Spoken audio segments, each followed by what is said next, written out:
Madame Hidalgo, comment vous vous sentez? Super Bonjour, bien. Madame la maire, comment vous allez? Très bien. Vous avez hâte?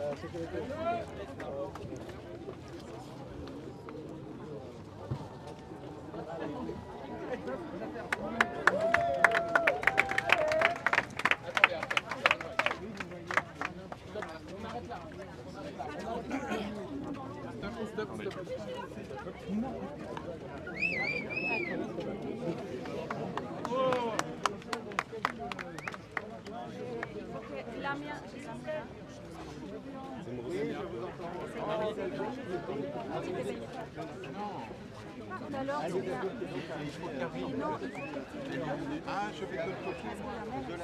De l'autre côté, d'accord. Je vais quand même regarder la suite.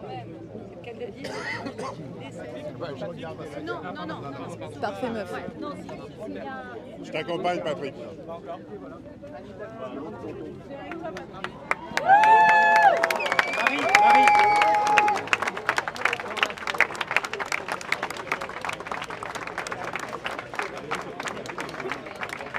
C'est là-bas, ils sont là-bas. Oui.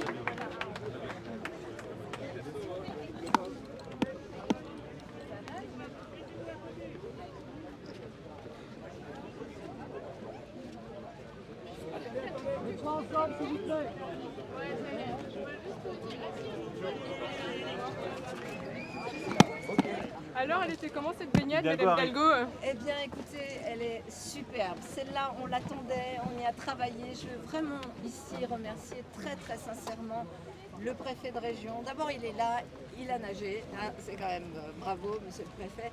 Mais sans vous, on n'y serait pas arrivé. Vraiment, parce que c'était 4 ans de travail et on l'a fait avec conviction et énergie. Je veux remercier évidemment Tony, parce que sans les Jeux, on ne l'aurait pas fait, parce que c'était un tel challenge qu'il fallait vraiment se mettre tous ensemble et le faire. Et je veux remercier Pierre Rabadan, mon adjoint, au sport, au JO et à la scène, parce que c'est pareil, il a été un des artisans de cette belle aventure. Vous savez, faire en sorte que l'on récupère le fleuve pour ses habitants, pour s'y baigner. Imaginez dans un an un site de baignade ici, une piscine, avec toutes celles et ceux qui voudront venir nager, qui pourront venir nager. Et on aura 3 autres sites de baignade. Tout ça, nous le faisons pourquoi? Les Jeux nous ont plus que challengés. Ça a été le moteur et l'accélérateur.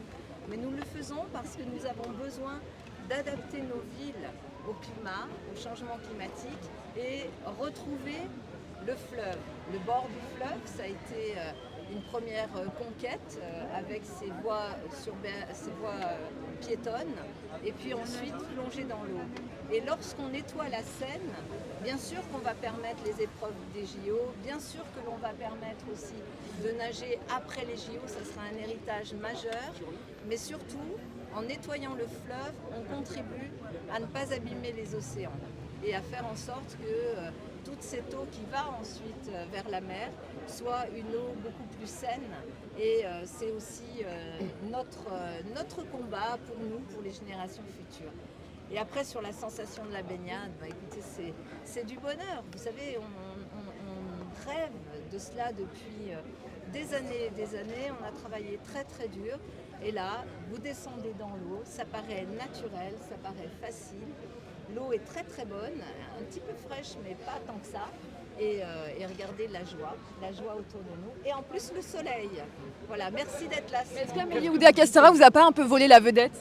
Écoutez, je pense qu'il n'y a pas besoin de vedette. La vedette, c'est la scène. Vous savez, c'est elle qu'on a rendue propre et c'est pour elle, pour notre qualité de vie aujourd'hui et demain, pour nos enfants qu'on fait tout ça et pour que les océans soient mieux protégés. Donc la vedette, c'est l'eau aujourd'hui.